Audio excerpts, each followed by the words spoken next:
여러분 안녕하십니까? 시사포커스 김동현입니다. 전국이 정말 뜨겁습니다. 부연 설명을 하지 않더라도 왜 뜨거운지는 여러분 다들 아실 겁니다. 내부적으로도 그렇고 외부적으로도 그렇고 굉장히 좀 어렵습니다. 당장 정치인들 내년 총선을 앞두고 추석 민심의 향배가 어디로 향할지 굉장히 궁금해할 것 같은데요. 그래서 오늘은 부산을 대표하는 네 분의 정당 부산시당 위원장들과 함께 현안들을 쭉 한번 살펴보겠습니다. 함께할 네 분을 소개하죠. 먼저 전재수 더불어민주당 부산시당 위원장입니다. 네, 전재수입니다.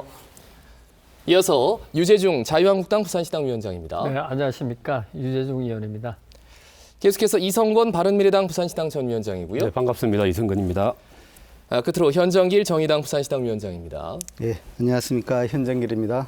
자, 네 분과 말씀 나누기 전에 현재 여러 가지 이슈들이 있습니다. 우리 시민들에게 어떤 말씀 하시고 싶으신지 모두 발언 기회를 좀 드리겠습니다. 전 위원장님부터 발언 기회 드리죠. 예, 부산 시민 여러분, 이제 20대 국회 마지막 정기국회가 시작이 됐습니다. 여러 가지 어려운 상황에서 이제 20대 국회가 국민들께 평가받을 수 있는 마지막 정기국회가 열렸습니다. 지금 국회에는 그동안 처리되지 못했던 14,000건이 넘는 법률안들이 심사를 기다리고 있습니다. 그리고 경제가 급격하게 하락하고 일자리가 줄어들고 또 일본과 경제 정쟁을 치르고 있는 이 시점에서 정부가 할 수 있는 최대한의 노력을 반영한 513조의 수포 예산이 국회에 곧 제출이 됩니다. 이번 정기국회를 통해서 열심히 여야가 힘을 합쳐서 법안 심사 열심히 하고 예산 심사 열심히 해가지고 20대 국회가 정말로 마지막에는 그래도 국민들에게 희망을 줄 수 있는 그런 국회가 될 수 있도록 최선을 다해서 법안 심사, 예산 심사 하겠다는 다짐의 말씀을 우리 부산 시민 여러분들께 드리도록 하겠습니다. 예. 최선을 다하겠습니다. 네. 내년 총선에 대한 그 어떤 기대감 이런 것들을 얘기하기 전에 일단 마무리를 잘해야 된다. 20대 국회 마무리를 말씀해 주시네요. 자, 유 위원장님 네. 어떤 말씀 해주시겠습니까? 네, 추석 명절입니다. 웃음이 가득할 이 추석 명절에 우리 부산 시민들, 국민들이 정말 불안해하고 나라 걱정을 하고 있습니다. 안보는 안보 불안, 경제는 경제대로 추락하고 또 젊은이들이 일자리가 없어가지고 명절 때 부모님을 찾아뵙지 못하는 이런 비극적인 상황, 정말 가슴 아픈 일입니다. 정치인으로 한 사람으로서 정치를 하면서 국민을 행복하게 해줘야 되고 편안하게 해줘야 되는데 걱정을 끼쳐서 정치인으로 한 사람으로서 정말 죄송하다는 말씀을 드리면서 저희는 야당으로서 자유한국당 야당 의원으로서 현 정부의 어떤 안보라든지 경제라든지 이런 정치 기조를 좀 바꾸는 데 있어서 이번 정기국회에 매진하려고 합니다. 또 부산 경제 살리기 위해서도 저희 당은 혼신의 노력을 다 기울여서 정말 조금이라도 부산 시민이 경제 하나 가지고 걱정을 드는 그런 어떤 의정 활동 해 나갈 수 있도록 열심히 하고 대한민국을 구한다는 각오로 열심히 하도록 하겠습니다. 예. 자, 이성건 전 위원장님은 어떤 말씀 해주시겠습니까? 네, 추석을 앞두고 우리 부산 시민을 만나면 도대체 이 나라가 어디로 가고 있는지에 대한 걱정을 많이 합니다. 우리 국민이 바라는 것, 또 시급하게 생각하는 것들을 이 정부가 다 놓치고 있다고 얘기합니다. 일본과의 전면전, 또 미국과의 갈등, 우리나라 안보적인 걸 누가 지키느냐, 이 정부가 올바른 길로 가고 있는지에 대한 우려를 하고 있습니다. 그리고 얼마 전에도 발표가 났습니다만 우리 역사상 처음으로 물가가 마이너스로 들었습니다. 생산과 소비가 장기 침체형으로 가고 있다는 증거입니다. 이러한 어려운 상황에서 이 정부는 경제를 어떻게 회복할 것에 대한 상을 보여주지 않고 있습니다. 박근혜 최순실의 국정농단 때문에 문재인 정부를 선택했습니다만 과거 정부보다도 더 무능하고 더 오만한 것 아니냐, 이게 국민들의 목소리입니다. 이제 이번 추석을 앞두고 내년 또 총선을 생각해 본다면 보다 더 개혁적이고 합리적인 보수가 정치에 주도할 수 있도록 그렇게 나서야 한다고 생각합니다. 감사합니다. 예. 자, 정의당 현 위원장님은 좀 다른 의견이실 것 같은데 어떤 말씀 해주시겠습니까? 예. 지금 최근 우리 법무부 장관 후보 검증 과정에서 국민들은 여야를 막론하고 기득권 계층에 대한 실망감과 배신감이 굉장히 크지 않았나라는 생각이 듭니다. 또 한편으로 우리가 일본과 경제 전쟁을 하고 있는데 국내에도 일제 잔재 세력이 너무나 많다라는 것들도 정말 뼈저리게 느꼈을 거라고 생각이 듭니다. 그 점에 대해서 정말 우리 정치권이 국민들 또는 이제 시민들의 있던 마음속에 다가가지 못했다라는 측면에 대해서 우리가 정치권 전체가 좀 깊이 반성을 해야 되지 않나라는 생각이 들고, 정부는 현재 서민들의 삶이 굉장히 어렵습니다. 적극적인 경제 정책을 펴야 되는데, 또 한편으로는 제1야당에서는 정말 발목을 잡고 국회를 뛰쳐나가서 정말 20대 국회가 무엇을 했나 싶을 정도입니다. 이번에는 마지막으로 뭐 예산이 많이 잡혀 있습니다. 저는 빨리 적극적으로 확장적 재정 정책을 통해서 서민들의 삶이 나아질 수 있도록 국회가 적극적으로 노력해야 되고, 그리고 정말로 그 정치개혁과 사법개혁을 하기 위해서 정말 국회의원을 잘 뽑아야 되지 않는가. 그래서 저희들은 반드시 그 연동형 비례대표제로 선거법 개정이 되기를 희망합니다. 하여튼 다가오는 추석 시민 여러분들 가족과 함께 정말 편안하고 평등한 추석을 보냈으면 좋겠습니다. 예, 같은 사안을 놓고도 뭐 개혁 보수의 가치에 대해서 말씀하시는가 하면은 기득권의 문제가 이렇게 있더라, 여실히 드러나지 않았느냐 이렇게 말씀해 주시는데, 그럼 하나하나씩 좀 풀어가 보겠습니다. 일단 조국 법무부 장관 후보자에 대한 정말 뭐 거의 한 달여를 계속 이 이슈를 가지고 우리 국민들이 지켜봐 왔던 것 같습니다. 이 점은 야당의 의견을 듣고 그다음에 여당 의견 듣고 그다음 토론을 이어가겠습니다. 먼저 유재중 위원장님께 자유한국당에서도 굉장히 많은 의혹을 제기했거든요. 뭐 어떤 말씀해 주시겠습니까? 정말 그렇습니다. 이런 일이 일어나지 말았어야 할 전자 인사 참사죠. 국민들, 자라나는 젊은이들, 또 학부모님께 뭐라 이야기해야 될 정도로 이렇게 민낯이 드러났는데, 후보자 자기 어떤 공인이면은 철저히 자기 관리를 해야 됩니다. 수신자가 치국 팽천하는 말이 있듯이. 그러고 난 뒤에 남을 위해서 봉사하고 또 정치를 해야 되는데, 자기 개인의 어떤 여러 가지 문제점, 뭐 이득을 추구하는 거, 모든 것을 이익을 추구하자고 했던 분 아니에요? 조국이? 정말 뭐 사모펀드라든지 또 자식의 어떤 진학에서도 어떤 기득권을 누리려고 했던 거, 여러 가지 편법을 쓰면서 스펙을 쌓아가면서, 누구도 하지 못한 스펙을 쌓아가면서 이렇게 편법을 해왔던 조국 법무부 장관 후보자, 정말 빨리 사퇴하고, 또 검찰에 압수수색됐기 때문에 검찰 수사선상에 올랐기 때문에 수사에 철저히 응하고, 그래서 몇몇 밖에 발표돼 가지고 국민의 어떤 불안을 그렇게 좀 씻어줘야 되지 않을까 하는 생각을 합니다. 예, 한 가지 좀 부연 설명을 드리면요. 저희가 녹화 시간이 금요일이라서 추가적으로 진전된 사항을 여기에 이제 담지를 못하는 점, 이 점은 좀 양해 말씀을 드립니다.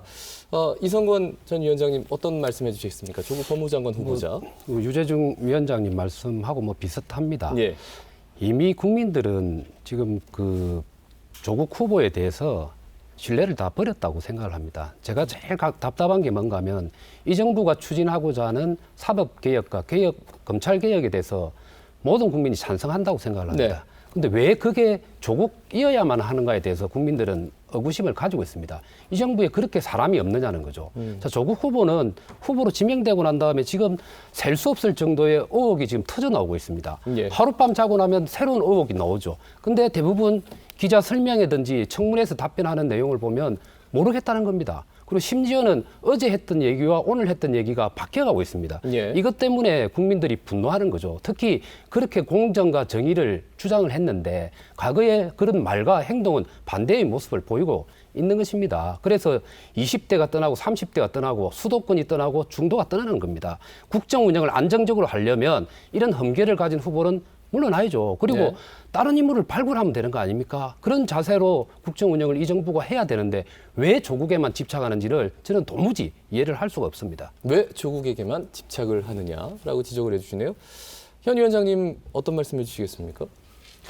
금방 방금 이제 이성건 전 위원장님께서 이제 네. 왜 조국에만 집착을 하느냐, 정말 왜 그리 조국 후보에게 집착을 하는지 저도 좀 이해가 안 될 정도입니다. 지금 이제 장관 청문회와 이제 그 후보 검증을 하는데, 지금 언론에 정말 100만 건이 넘는 뉴스가 나오면서 이 언론조차도 이제는 다시 검증해야 되지 않는가. 모든 시민들은 언론에 있던 진실에 대해서도 이제는 다시 검증하지 않으면 안 될 정도로 너무나 많은 뉴스에다가 또 가짜 뉴스에다가 이런 것들이 너무 범람하고 있다. 그리고 무엇보다도 이제 그 장관 후보 있던 청문회가 자질 검증을 우선적으로 해야 됩니다. 다시 얘기하면은 그 법무부 장관으로서의 있던 역량을 우선적으로 검증하는 것을 제일 먼저 하고, 그 다음에 그분이 청렴한가 청렴하지 않는가, 공직자로서 자질이 되는가, 이렇게 가야 되는데 지금 완전히 방식을 거꾸로 하고 있어요. 예를 들면 주변부터 거의 뭐 이렇게 신상털이부터 해가지고 하는 것이 정말 이게 올바른 방식이냐, 정말 그렇게 하실 것 같으면은 이게 뭐 참 이제 어떻게 들리실지 몰라도 비록 그 선거에서 당선되더라도 우리 국회의원님들도 한번 다 그렇게 해야 되는 거 아닐까, 이런 생각이 들 정도입니다. 다시 얘기하면은 대한민국의 기득권층이 그런 정도가 이미 이제 보편화되었다. 그리고 이번에 조국 이제 그 후보건만이 아니라 그 전에도 무수하게 그런 사안들이 많았다라는 사실이죠. 그런데 그런 것과 우리가 그걸 어떻게 바라봐야 될 거냐. 그럴수록 결국 시민들은 상실감이 점점 더 커지게 되고 정치에 대한 배반감을 더욱더 커지게 된다는 이런 부분입니다. 그런 점에서 저는 여야가 정말 현명하게 해야 되고 청문회를 잘 보고 판단을 하도록 하는 것이지, 청문회 하기 전에 너무 많은 이런 얘기들이 뭐 진짜인지 가짜인지 확실하지 않은 것들이 너무 많이 돌았다는 사실에 대해서 좀 애석하게 생각을 합니다. 뭐 사상 초유의 뭐 기자 간담회도 있었고요. 검찰의 압수수색도 있었던 건 아마 제가 정말 처음 본 것 같습니다. 초유의 사태들이 참 많이 일어났는데 전재수 위원장님도 하실 말씀이 많을 것 같아서요. 발언 기회 드리겠습니다. 예, 일단 세 분의 우리 야당 위원장님들께서 말씀하시는 걸 쭉 들었는데요. 뭐 일부는 동의를 하고 또 일부는 동의하지 못하는 부분도 있습니다. 8월 9일 날 문재인 대통령께서 조국 후보자를 내정을 했습니다. 그리고 8월 14일 날 국회에 조국 후보자에 대한 인사 청문 요청안을 이제 제출을 하고 난 뒤에 지금까지 100만 건이 넘는 기사가 생산이 됐습니다. 아마 당군 이래로 이런 경우가 있었나 할 정도로 엄청난 무수한 의혹들이 계속해서 생산되고 또 재생산되고 확대되고 있습니다. 거기에는 가짜 뉴스도 있고 진짜 뉴스도 있고 또 카드라 통신도 있습니다. 언론은 또 자유한국당은 계속해서 의혹을 던지고 그리고 부풀려 나가고, 그리고 언론은 그것을 받아가지고 확대 재생산해 나가는 구조가 지금 지난 20일 이상 지속되어 왔습니다. 이제는 조국 후보자를 향해서 국민들께서 느끼고 계시는 불편한 것이 무엇인지를 잘 알고 있습니다. 특히 입시 문제, 병역 문제, 뭐 이런 취직 문제 이런 거 아니겠습니까? 국민들이 불편한 마음을 저희들이 모르는 바는 아닙니다. 그러나 그동안 우리가 조국 후보자에게 짱돌을 던져왔다면 이제는 우리가 하나씩 좀 되짚어봐야 될 시점에 오지 않았나 이렇게 생각을 합니다. 예로 들면은 저희가 이해하기는 어렵지만 저도 공부를 좀 해왔는데 어렵더라고요. 사모펀드 문제도 어렵고 입시 전형이 지금 전국의 대학을 다 합치면은 3,000개가 넘는 입시 전형이 있습니다. 그다음에 장학금만 하더라도 옛날에는 가난한 사람들 또는 공부 잘하는 사람들만 받았던 장학금이 있었는데 지금은 세상이 많이 변해가지고 장학금 종류도 엄청나게 많아졌습니다. 신청 안 해도 장학금을 받을 수 있는 것도 있고 부자여도 장학금을 받을 수 있는 것도 있습니다. 그래서 하나하나 따져보면은 굉장히 어려운 이제 질문에 맞닥뜨리게 될 텐데, 그럼에도 불구하고 저희들은 한 번쯤 그냥 맹목적으로 비판하고 의혹을 부풀리는 그 언론 기사에 현혹되지 말고 하나씩 점검을 해볼 그런 시기에 좀 오지 않았나 이렇게 생각을 합니다. 물론 국민들께서 불편해하시는 마음을 잘 알고 있습니다. 그럼에도 불구하고 사실과 사실이 아닌 것은, 그리고 의혹이 있다면 사람은 모든 사람에게는 허물이 있습니다. 그 허물이라는 것이 하나의 허물이 있다면 하나로 받아들여야지 그 하나의 허물을 10로 만들고 100으로 만들어 가지고는 그 어떤 사람에게도 도움이 되지 않는다고 저는 생각을 합니다. 예, 알겠습니다. 그 야당 쪽에서 뭐 하실 말씀 좀 한 말씀 들을까요? 어떻게 보세요? 허물이 있으면 뭐 공직에 안 나가야죠. 자기가 자기 자신이 스스로 잘 아는데 또 조국은 민정수석이 있으면서 많은 인물을 인사를 검증도 해보았지 않습니까? 예. 그래서 숱한 검증을 했을 때 문제가 많았던 인원들이 이제 보니까 자기가 허물이 있으니까 그런 분들도 다 이렇게 장관에 임명이 되고 하는 것 같아요. 그런데 솔직히 장학금을 이야기했지만 장학금이라는 건 성적 우수자라든지 좀 불안 학생이라든지 이런 데 좀 장학금을 줘야 되는지 가진 사람이 또 가지게 되는 이런 불합리한 이게서 국민들 학부모들은 좀 붕괴하고 있거든요. 붕괴하고 있고 여러 가지로 뭐 인턴십이라든지 스펙 쌓기를 그렇게끔 피해가면서 좀 편법적으로 이용했다는 데서는 정말 도의적으로 있을 수가 없어요. 아무리 이해하려고 해도 좀 하려고 하지 못하는 또 얼마나 위선적입니까? 과거에 자기는 그렇지 않다고 생각을 해왔죠. 그렇지 않게 살아왔다. 공정하게 정의롭게 살아왔다. 그렇게 필요하다 했는데 지금 결과는 어떻습니까? 지금. 네. 예, 제가 이 시점에서 한 말씀을 네. 드려야 되겠는데요. 허물이 있으면 공직에 안 나와야 된다라는 말씀. 사람은 누구에나 허물이 있습니다. 정도지. 다만 우리 공동체가 정도지. 그 허물을 받아들일 수 있는 수준이냐 아니냐. 이 그렇지. 허물이죠. 사람은 모두에게 허물이 있습니다. 허물이 다만 이해가 될 수 있는가 없는가 그게 문제지. 예, 허물이 1이라면 1로서 이야기를 해야지. 지금 100만 건이 넘는 기사로 허물 하나를 가지고 열을 만들고 100을 만들고 있습니다. 그다음에 우리 의원님께서 하신 말씀 중에 공부 잘하는 사람에게 장학금이 가고 가난한 학생에게 장학금이 가는 것, 그것은 상식적이고 이치에 맞는 것입니다. 그런데 옛날에는 장학금 종류가 그것밖에 없었지만 지금은 장학금 종류가 여러 수백 가지가 있습니다. 조국 후보자 딸이 서울대 환경대학원에서 받은 장학금 같은 경우는 LG에서 서울대에 기부를 해서 장학금을 주는 건데 이게 특지 장학금이라는 겁니다. 이 특지 장학금은 성적하고 아무 상관이 없습니다. 그다음에 본인이 신청을 안 해도 주는 사람이 그냥 정해서 일방적으로 줍니다. 그리고 반환도 안 됩니다. 그러니까 일반적으로 우리가 상식적으로 알고 있는 장학금 외에 다양한 종류의 장학금이 있습니다. 이것은 가짜뉴스입니다. 그래서 우리가 이제는 꼼꼼하게 하나씩 좀 점검을 해야 된다. 예. 저는 이렇게 생각을 합니다. 알겠습니다. 이성건 전 위원장님이 손을 들어서 제가 다음 짧게. 주제로 넘어가려는데 짧게 한 번만 예. 듣고 그다음에 다음 주제 네, 넘어가겠습니다. 내용에 대해서는 토론하지 않겠습니다. 네. 이미 청문회를 진행을 했기 때문에 예. 국민들이 아마 판단을 할 거고 또 검찰에서 수사가 진행이 되니까 그 결과를 지켜보면 된다고 봅니다. 그러나 말씀 중에 100만 건이 넘는 기사에 대해서 얘기를 했는데 그 원인 제공은 조국 후보입니다. 의혹이 많으니까 그런 네. 기사가 생산이 되는 거예요. 그러면은 거기에 대해서 조국 후보 스스로가 반추해보고 성찰해야 될 문제이지 예. 기사가 많이 나와서 공격한다라는 그 관점을 하면 그건 공직자의 자세가 아니에요. 끊임없이 국민들로부터 비판받고 검증받는 게 국민의 후보자의 역할인 겁니다. 네네. 아니 고구마 줄기하고 똑같죠. 잡아당겼는데 하나 그냥 고구마들이 줄줄 달려오는 것처럼 의혹이 많은 거예요. 그 현실을 인정하고 반성부터 해야 되는 겁니다. 알겠습니다.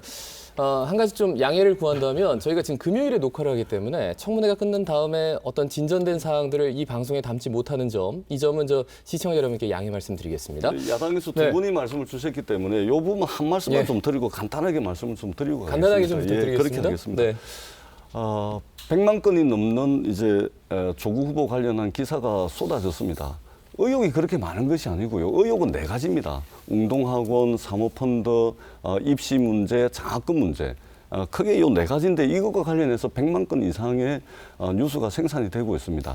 자유한국당은 제가 보기에는 탈탈 털어도 먼지 하나도 안 나오는 국회의원님들만 자유한국당에 계신 것 같아요. 정말 제가 보기에는 그렇습니다. 도대체 자유한국당은 조국 후보에 대해서 왜 이렇게 하는지 모르겠습니다. 조국 후보를 흔들면 문재인 정부를 흔들 수 있다라고 판단을 하시고 그리고 문재인 정부를 흔들어서 내년 4월 총선에서 이기겠다. 그리고 그동안 일본과 경제 정쟁을 하는 와중에 자유한국당에 더 씌워져 있던 친일 프레임, 친일 정당 프레임을 벗어 던지려고 하는 것으로 자꾸 정쟁적 관점에서 바라보다 보니까 기사가 100만 건 이상 생산이 되는 것입니다. 예, 알겠습니다. 그러면 유재석 의원 그냥 뭐 잠깐 웃으시는데 짧게 한 말씀 좀 할까요? 그렇게까지 전전식에서 나오면 되지 않죠. 맞죠. 문재인 대통령 책임이죠. 인사권자잖아요. 누구 잘할 거 아니에요. 조국에 대해서. 그런 분이 꼭 저렇게 허물이 많고 국민들이 불신하고 있는 분을 법무장관 시켜야 됩니까? 그분들이만 법무장관 할 수 있고 검찰개혁을 하고 사법개혁을 할 수 있나요? 그만큼 문재인 대통령 책임이에요. 크게 나아갔을 때는. 법무장관이야 송영길 후보야 사퇴하면 되지만 그 나중 모든 후유증과 모든 인사에 참사는 문재인 대통령이 책임져야죠. 그리고 또 하나 더 나아가지고 또 우리 전재수 위원장 뭐 친일 더 세워서 그러니까 나가지 마시고요. 예, 알겠습니다. 왜 그러냐면 왜 이렇게밖에 볼 수가 없냐면 인사청문회법에 따라서 인사청문회를 하는 것은 국회의 권리가 아닙니다. 국회가 해야 될 국회 의무인데 지금 법적으로 인사청문회법에 의하면 8월 30일까지 인사청문회를 종료를 해야 되는 거예요. 그런데 9월 6일 날 인사청문회가 진행이 됐습니다. 저희가 법을 양보해 가면서도 그렇게 해왔고요. 그리고 더 중요한 것은 엊그제가 황교안 대표와 나경원 원내대표의 국회 선진화법 위반에 대해서 영등포 경찰서에서 출석 요구가 왔습니다. 지금 국회 선진화법은 국회에서는 절대 폭력이 있어서는 안 되겠다 해서 국회 선진화법은 일반 형법과 달리 처벌 강도를 아주 강하게 해놨는데 자유한국당 국회의원분들 59분, 더더구나 자유한국당에는 판사 출신들이 많은 정당입니다. 검사 출신들이 많은 정당인데 이분들이 59분이나 되는 자유한국당 국회의원들이 국회 선진화법 위반으로 영등포 경찰서에서 3번, 4번에 걸친 소환 요구서를 보냄에도 불구하고 출석을 안 합니다. 제발 법대로 합시다. 법대로. 네, 알겠습니다. 근데 이게 잠깐만 제가 정의당이 좀 정리해 3초만 주시죠. 말씀드릴게요. 이렇게 과열되고 있는 이 현상에 대해서 사실 국민들은 굉장히 걱정이 커요. 저는 그렇게 봅니다. 이 진실이냐 아니냐 지금 그 국론조차도 딱 양분되어 있는 것 같아 보입니다. 그러나 그거는 진실이 아닙니다. 시민들이나 서민들은 사실은 상실감은 크지만 먹고 사는 문제가 더 큰 문제예요. 솔직히 말씀드리면. 그런데 모든 정치권과 언론들이 지금 그것을 향해서 국론이 딱 양분되어 있는 것처럼 지금 그렇게 포장이 되어 있다라고 봐요. 실제로 많은 사람들은 사는 문제가 더 급하다라는 것을 제가 꼭 말씀드리고 정말 국회가 이렇게까지 되는 거는 지금 정치권의 역량 수준이다. 현재 우리 정치의 수준이 이만큼밖에 안 된다라고 저는 얘기를 하고 싶어요. 정말 저는 그 여당과 그리고 제1야당 정말 좀 정신 똑바로 차려서 했으면 좋겠습니다. 그래서 이 시점에서 저는 정말로 저도 동감합니다. 이 시점에서 정말로 우리가 이번에 나왔지 않습니까?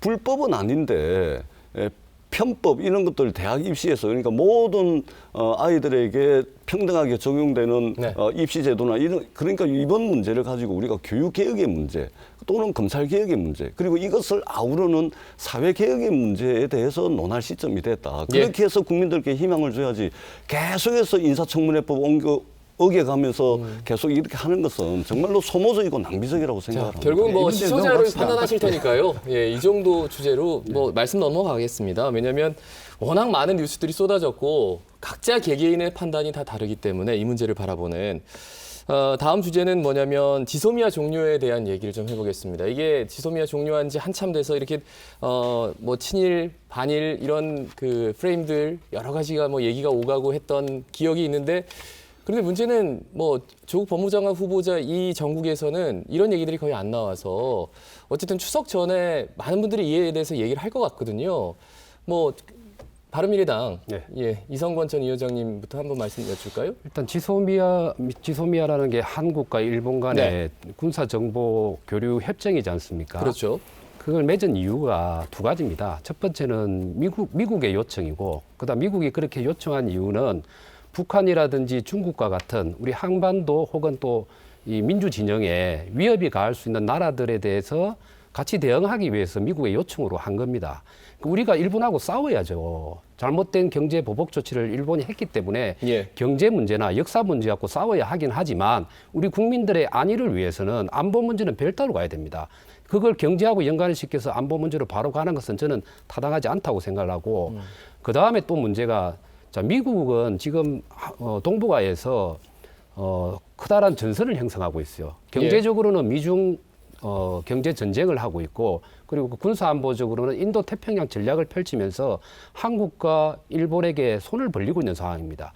우리나라가 독자적으로 동북아시아에서 개척해 나갈 수 있으면 모르겠지만 동맹을 통해서 국익을 추구해야 되는데 그 상황에서 미국의 손을 뿌리친 거죠. 그래서 미국 내에서 상당한 불만이 지금 나오고 있는 거예요. 그래서 현명하게 좀 판단을 해서 지금 한 3개월 정도 파기 이후에 3개월 정도의 유예 기간이 있기 때문에 다시 손을 잡는 방법에 대한 고민을 해야 된다라고 말씀을 좀 드리고 싶습니다. 예, 현 위원장님 뭐 말씀 듣고 그다음에 이 위원장. 예, 저는 그 이성건 위원장님의 생각과는 조금 다릅니다. 네. 물론 이제 미국이 그 지소미아를 이제 제안을 했고 그 일본과 한국 간에 그 이제 지소미아 체결을 한 거죠. 그런데 문제는 일본의 경제 보복은 우리의 어떤 역사적인 과정과 연관되어 있잖아요. 그래서 강제 이제 배상 문제에 대해서 대법원이 판단을 했고 거기에 대한 불만으로 지금 경제 보복을 했는데 그 경제 보복을 하게 된 것이 결국에는 안보를 이유로 수출 규제를 하게 된 거예요.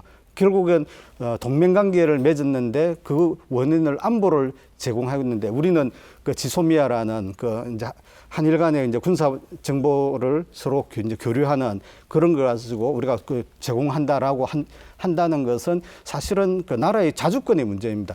상대 일본 측은 우리나라의 안보로 못 믿을 국가다라 해서 수출 규제를 하고 있는데 우리는 우리들의 중요한 군사 정보를 일본에 그냥 아무 근거 없이 그냥 제공하고 있다. 이거는 동맹 관계가 아닌 거죠. 한쪽에는 동맹 관계를 파기하고 안보를 이유로 하는데 우리나라는 그 만약에 그걸 그냥 멍청하게 받아들인다면은 이거는 자주국가로서의 어떤 주권의 문제예요. 국민의 어떤 자존감의 문제이고 그래서 저는 지소미아를 그 종료한 것은 지극히 정상적이고 물론 그 일본의 수출 규제에 대한 다른 그 대안이 생긴다라면은 지소미아에 대해서 다시 재검토할 수 있는 거예요. 그런 협정이라는 건 언제든지 또 새롭게 할 수 있다고 봅니다. 그래서 지금 현재 그 한일 관계 문제는 지금 온 국민이 사실은 그 관계를 또 너무나 잘 알아요. 예. 그래서 나름대로 그 지금 잘 진행되고 있다라고 보고 있습니다. 네, 정의당 현정길 위원장님은 그 민주당 의견과 좀 이 부분에 있어서는 궤를 같이 하는 것 같아서 일단 유 위원장님 말씀 듣고 그다음에 네. 여당 입장 듣겠습니다. 지소미아 종료. 지소미아는 우리 한반도 안보에 정말 불안하잖아요. 안보. 예. 그런 필수로 한미일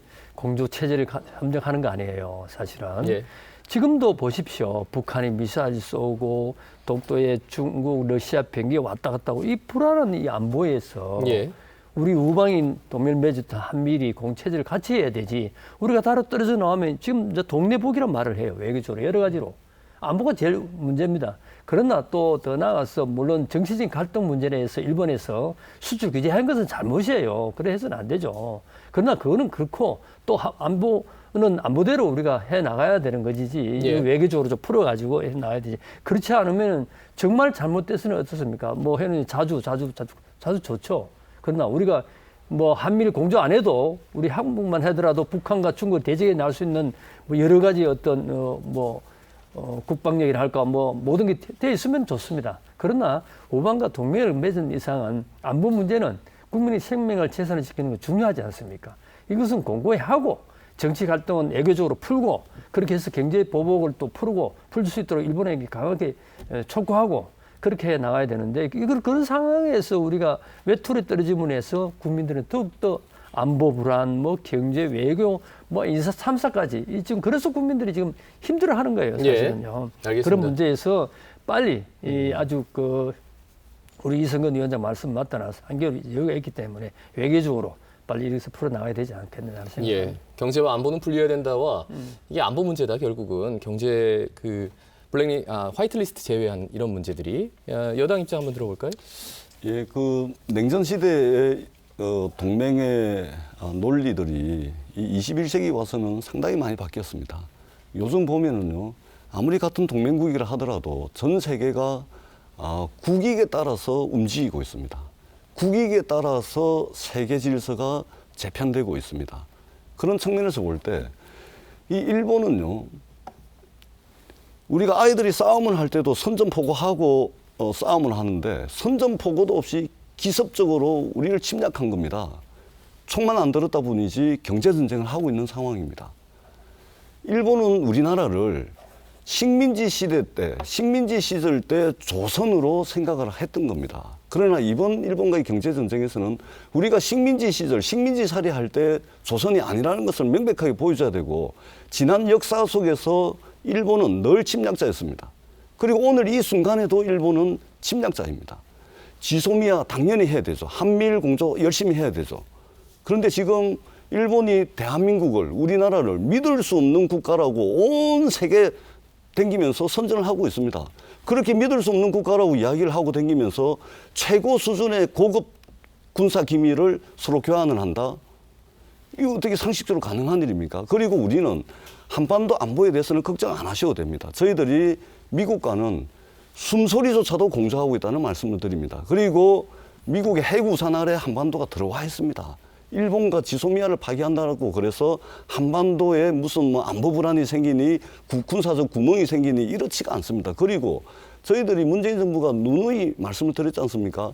일본이 협상에 나서자 한다면은 지소미아를 비롯해가지고 수출 규제 문제까지도 언제든지 대화의 자리에 앉겠다라고 저희 정부가 공식적으로 일본에 표명을 하고 있고 지금도 여러 채널을 통해서 대화를 제안을 예. 하고 있다는 말씀을 드립니다. 알겠습니다. 지소미아 종료 문제에 대해서는 얼마만큼 팽팽한지 그리고 입장이 어떤지를 충분히 궁금하셨을 것 같습니다. 각자 의견들은 이제 시청자 여러분이 판단하시면 될 것 같고요. 지금 이 정의당이 가장 관심 있을 만한 주제를 한번 얘기해 보겠습니다. 선거제도 개혁에 대해서 연동형 비례대표제를 줄곧 얘기하시는데 지금 전국에서는 어디 바늘 하나 들어갈 틈이 없는 것 같아서 말이죠. 어떻게 보세요? 지금 이미 선거제도 개혁은 정개특위를 거쳐서 이제 법사위에 이제 올라간 상황입니다. 예. 패스트트랙을 타고 있고, 그리고 지금 현재 법안은 준연동형 비례대표제라고 이제 설명을 할 수 있는 예. 거죠. 그동안 이 정개특위가 상당한 기간을 거쳤음에도 불구하고 깊이 있게 논의되지 못한 거는 그동안 이제 솔직히 말씀드리면 자유한국당에서 너무 오랫동안 이제 위원도 안 내고 시위를 끌고 하면서 충분한 논의가 아직도 이제 덜 되어서 예. 아직까지도 이제 변화가 앞으로 많이 생길 것이다라고 예측은 됩니다.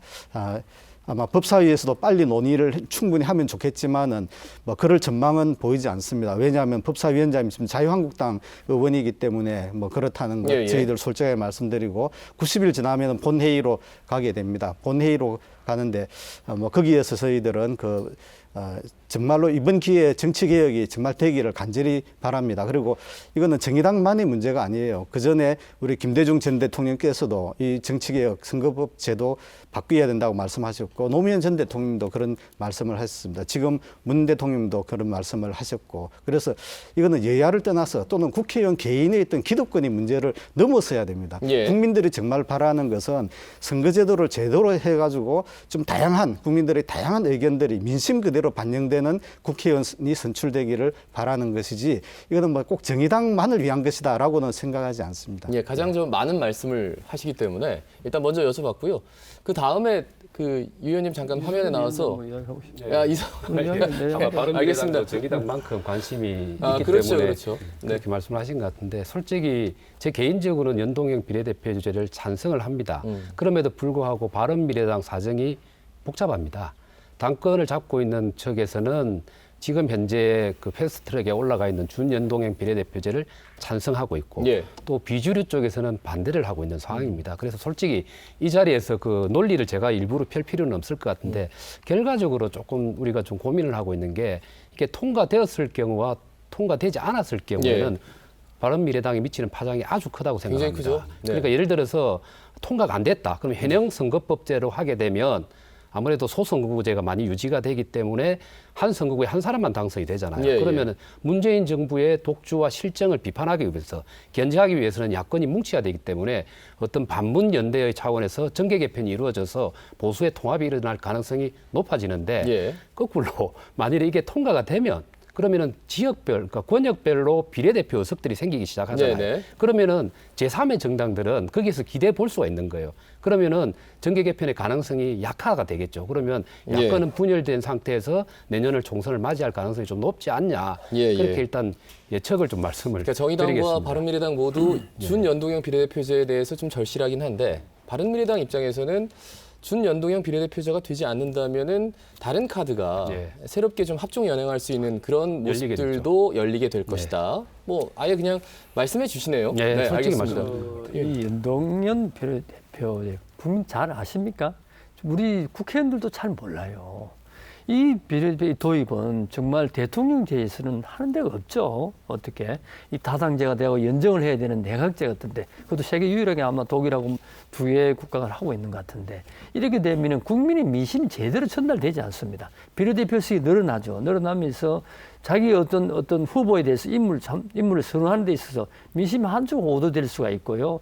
또 그 내용을 보면은 안에는 여러 가지 18세까지도 이 투표 연령을 좀 투표할 수 있도록 연령은 또 하한을 만들어 놨고 있고 예. 또 의석이 물론 지금은 300석으로 정해져 있습니다만도 연동형 비례대표를 도입하게 되면은 330석이 될 수도 있어요. 예. 그래서 우리 당은 자 국민들이 지금 국회의원도 많다 그러잖아요. 그래서 비례대표를 줄이고 50에서 25로 줄이고 200 지역구는 그대로 가고 그러면 275 이걸 내놨던 거예요. 또 비례대표는 과거에 또 보면은 비례대표 이래 선정하는 거 보면은 이 전문성이 문제가 계류되고 당 어떤 공천권자의 뭐 재량에 의해서 조직해서 해서 문제가 많거든요. 예. 지금은 전문성도 다 지역구 후보들은 다 전문성을 갖췄다고 봐요. 그래서 이 연동형 비례대표제가 도입 때문에 해서 국민들한테 굉장히 어떤 민심의 호도가 될 수 있는 이런 상황으로 가게 되고 또 나라가 시끄러질 수 있어요. 근데 솔직히 말해서 민주당이 하는 거는 이 다음에 가반 이상 정의당 합해서 가반 이상 얻기 위해서 연동형 비례대표를 만들어 갖고 지역구를 줄이고 아마 이건 개개인 들어보면 그렇게 찬성하지 않을 거예요. 이거는 연정제를 해야 되는 연정. 정말 말하자면 내각제 같은데 예. 수상이 이렇게 돼 연정 다 하고 있잖아. 독일 같은데 하도 그래 되지. 대통령제도 미국 같은 데는 민주공화당이 딱 양당 체제가 되어가지고 이렇게 서로 의견을 개지. 그런 나라가 국이 발전이 되는 거예요. 정말 연동 비례제표 이건 또 우리도 왜 선거제라는 것은 선거법이라는 것은 굉장히 중요하기 때문에 예. 우리가 여당일 때 사수당에서도 야당의 소수당의 의견도 들어가면서 이거는 합의했어야 하는데 이 패스트 트랙이라는 걸 태워가지고 무조건 힘의 논리에서 일방적으로 몰아가는 거.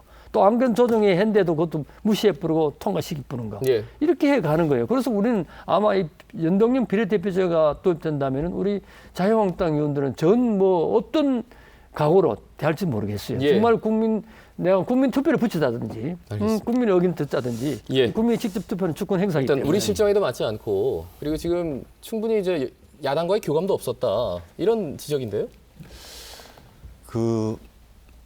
선거제도 개혁하니까 사실은 이제 국민들께서는 굉장히 어려워하십니다. 이게 내용도 어렵고 지역 대표성이 뭔지 비례성을 지역 대표성을 강화한다는데 그 내용이 뭔지 또 국회의원 의석수는 어떻게 계산하는지 굉장히 어려워하십니다. 그런데요, 선거제 개혁의 핵심은 아주 간단합니다.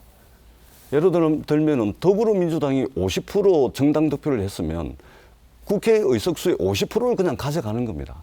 근데 그동안 어땠냐면은 특정 정당이 예로 들어가지고 50%의 득표를 했는데 의석수는 80%, 90%를 가져가는 겁니다. 간단하게 이야기하면 이런 겁니다. 그러니까 민의가 제대로 반영이 안 되는 것이죠. 50% 득표를 했으면 50%의 몫만 가져가야 되죠. 50% 득표를 했는데 90%의 몫을 가져간다. 민의가 제대로 반영이 안 되기 때문에 저희들이 선거제 개편을 하자는 것입니다. 그리고 중앙선거관리위원회에서 지금 국회에 제출돼 있는 선거제 개편안을 가지고 시뮬레이션을 했더니 더불어민주당이 손해를 제일 많이 봅니다. 18석이 줄어듭니다. 그러면 더불어민주당은 왜 손해보는 짓을 하려고 하느냐 이런 의문이 있을 거 아닙니까? 저희들은 21대 국회에서 손해를 보더라도 향후 50년, 100년 뒤에 대한민국 정치가 발전할 수 있다면 21대 국회에서 손해를 좀 보겠다는 겁니다. 이 대의명분에 자유한국당이 동참을 해 주십사 하는 말씀을 드립니다. 그리고 패스트 트랙에 지금 올라가져 있는데 사실은 작년 연말부터 해가지고 국회가 제대로 일을 했으면 이 선거제 개혁 논의는 이미 끝나 있습니다. 자유한국당이 지난 3년 동안 20대 국회 3년 동안 20번의 국회 보이콧을 했습니다. 9번의 국정조사 요구 특별검사 요구를 해왔습니다. 끄떡하면은 장외투쟁 나와가지고 국회 들어오질 않습니다. 이래놓고 이제는 선거제 개편 논의가 좀 부족하니까 논의를 좀 더 하자. 이것은 이미 기차가 떠난 이야기입니다. 그리고 패스트 트랙은 박근혜 대통령이 계실 때 만든 법이기 때문에 법을 제대로 지켜서 지금 한다면은 아무 문제 없다. 대의명분을 쫓아서 대한민국 정치의 발전을 위해서 선거제 개혁에 함께 나서 주십사 하는 말씀을 꼭 드리고 싶습니다. 예, 알겠습니다. 한 가지만 더 말씀드리면은 그러면 제가 마무리 발언 기회를 드릴 테니까 예. 마무리 발언 하시면서 왜냐하면 시간이 좀 많이 촉박해가지고요. 예. 워낙 말씀들을 하고 싶은 말씀이 많은데 또 이슈도 다양하고 현정길 위원장님부터 그러면 제가 마무리 발언 기회를 드리겠습니다. 그러면 지금 하시고 싶은 말씀 녹여주시고 추석 인사까지 좀 같이 해주시면 감사하겠습니다. 예, 지금 마무리. 예. 존경하는 부산 시민 여러분. 다음 주면 그 민족 최대의 명절 그 한가위입니다. 정말 가족과 함께 또 이웃 친지와 함께 행복하고 그 평등한 추석 보내길 바랍니다. 정말 저희들은 이번 기회에 정말 대한민국의 정치 발전을 위해서 선거제 개혁이 반드시 이루어져야 된다고 봅니다. 왜냐하면은 그동안에 우리 그 정치를 보고 또 국회를 보면은 양당이 다 독점해 왔습니다. 실제로 국민들의 지지율은 그렇지 않음에도 불구하고 이제 그 소선거구제, 다시 얘기하면 1등만 당선되는 그런 제도이기 때문에 그분이 30%를 받든 40%를 받든 나머지 그러면 70%나 60%의 국민들의 의견은 사실상 거의 다 사표가 되어 왔던 거죠. 그런 사표 심리 때문에 소수 정당을 지지하고 싶어도 지지하지 못하는 그리고 또 지금은 21세기잖아요. 워낙 다양한 의견들이 이제는 민주주의라는 시스템 속에서 다 나름대로 다 반영이 될 필요가 있습니다. 그런데 지금까지 그렇게 하지 못했을 때는 이미 이제 그런 양당 체제는 제가 볼 때는 이미 근대적인 또는 전근대적인 그런 어떤 정치 문화가 아닌가. 이제는 더 다양한 또는 소수자들도 자기 의견을 당당하게 낼 수 있는 또 그것이 반영될 수 있는 그런 제도가 저는 그 연동형 비례대표제이고 그렇게 해야 사실은 그 소수자들을 지지하는 사람들의 의견도 존중받기 때문에 오히려 그 국회에 나가려고 그 국회의원이 되고자 하는 사람들도 시민들에게 좀 더 진지하게 접근을 네. 하고 의견을 수렴하려고 하지 않겠느냐 이렇게 바라보고 있습니다. 알겠습니다. 좀 시간을 드렸기 때문에 다른 분들 마무리 발언 시간이 좀 짧아졌습니다. 예, 짧고 굵게 좀 말씀해 주시면 감사하겠습니다. 네, 부산 시민 여러분, 다음 주면 우리 민족 최대의 명절 추석이 다가옵니다. 가족과 그리고 친척과 함께 단란하고 행복한 시간을 보내시기를 먼저 당부의 말씀드립니다. 제가 추석을 앞두고 시장을 좀 돌아보니까 빈 가게가 많이 늘어났습니다. 그리고 임대 광고를 내어놓은 곳이 많이 있습니다. 그 정도로 우리 경제가 죽어가고 있다는 것이고 장사를 하는 분들조차도 IMF 때보다 더 힘들다고 합니다. 이거 누가 이렇게 만들었습니까? 박근혜 그리고 이명박 정부에 대해서 그렇게 비판을 해왔던 현 정부에게 기회를 줬습니다. 그러나 경제도 어려워지고 그리고 또 위기도 어려워졌습니다. 정유라가 실어서 버렸습니다. 그리고 최순실이 실어서 버렸습니다.